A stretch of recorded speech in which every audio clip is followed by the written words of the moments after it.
नमस्कार दोस्तों, आज हम बात करेंगे भारतीय इतिहास मिडिवल इंडिया हिस्ट्री के महत्वपूर्ण टॉपिक मुग़ल साम्राज्य।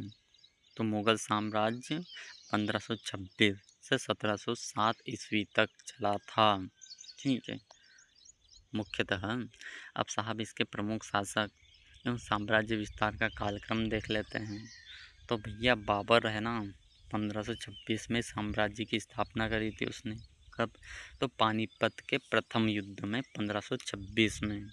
और वह युद्ध इब्राहिम लोदी और बाबर के बीच हुआ था और इब्राहिम लोदी की हार हुई थी और बाद में मुग़ल साम्राज्य की नींव पड़ी। अब उसके बाद महत्वपूर्ण शासक है अकबर।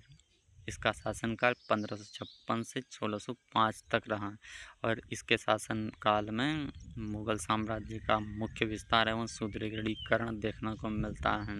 साम्राज्य का व्यापक भौगोलिक विस्तार किया गया, धार्मिक सहिष्णुता देखने को मिली जैसे दिन इलाही और मजबूत प्रशासनिक सुधार भी किए गए। उसके बाद आता है शाहजहाँ। वास्तुकला का स्वर्णकाल भी कहा जाता है क्योंकि यहाँ पर सांस्कृतिक और स्थापत्य कला का अभूतपूर्व विकास देखने को मिलता है। जैसे विश्व प्रसिद्ध ताजमहल, लाल किला आदि का निर्माण शाहजहाँ के द्वारा करवाया गया था।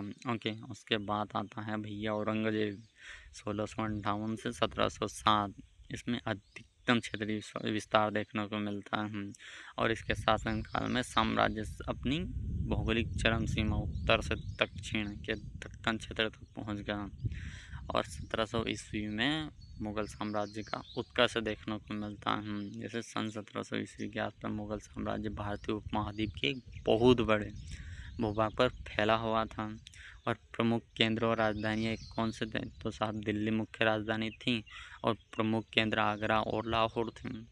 और दक्कन क्षेत्र तो साहब दक्षिण भारत के दक्कन पठार पर आंशिक एवं पूर्ण नियंत्रण स्थापित करने का प्रयास जरूर किया गया था। और ऐतिहासिक महत्व की बात करें इस काल की तो साहब इस काल ने बड़े भूभाग पर राजनीतिक एकता स्थापित की तथा भारतीय और इस्लामी श्रेणियों के मिश्रण से इंडो इस्लामिक संस्कृति का जन्म हुआ। ओके, यहाँ तक समझ में आई बात।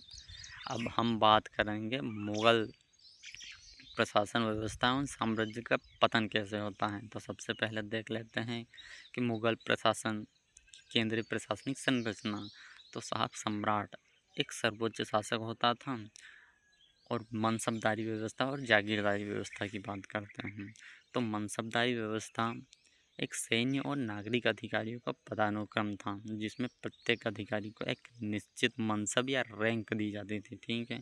और जागीरदारी व्यवस्था इसमें भू राजस्व प्रबंधन मनसबदारों को नकद वेतन के बदले राजस्व वसूलने की जागीरें आवंटित की जाती थी। ओके, अब साहब उसके आर्थिक नीतियाँ और पतन के कारणों को देखते हैं।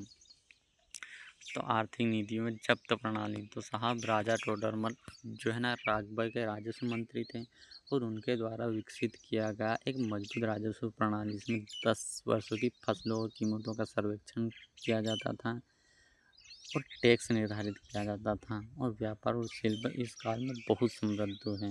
ओके, अब 1707 ईस्वी के बाद पतन का चक्र हुआ। तो भाई क्यों हुआ देखते हैं। कमज़ोर उत्तराधिकारी साहब औरंगजेब की मृत्यु 1707 में हो गई और उसके बाद केंद्रीय सत्ता अक्षम हो गई क्योंकि कमज़ोर उत्तराधिकारी आए हैं।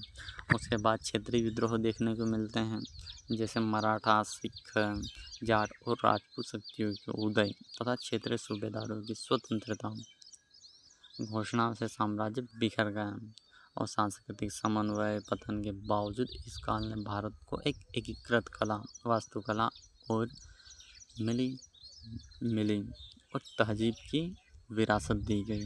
Thanks for watching supporting this video. अगर यह वीडियो आपको अच्छा लगा है तो लाइक, शेयर एंड सब्सक्राइब जरूर कीजिएगा। धन्यवाद।